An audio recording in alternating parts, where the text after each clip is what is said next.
Hi everyone, welcome to the channel. Today I'm going to show you how to fix iTunes 45075 error. A required iTunes component is not installed on Windows 10.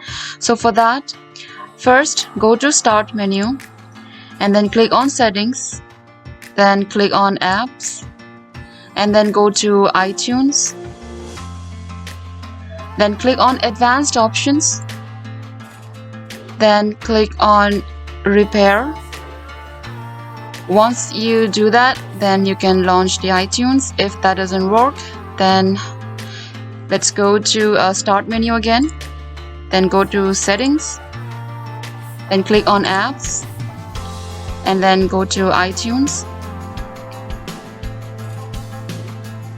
then click on Uninstall.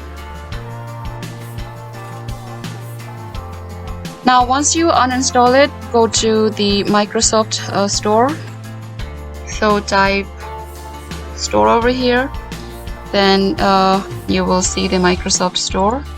Click on it and then search iTunes, then click on it, then click on Install. Now once the download is complete, you will get the option to launch. So you can launch the iTunes, and that's all for today in this video.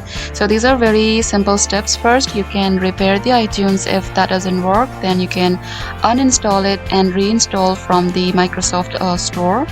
So thank you so much for watching. Please like and subscribe to the channel.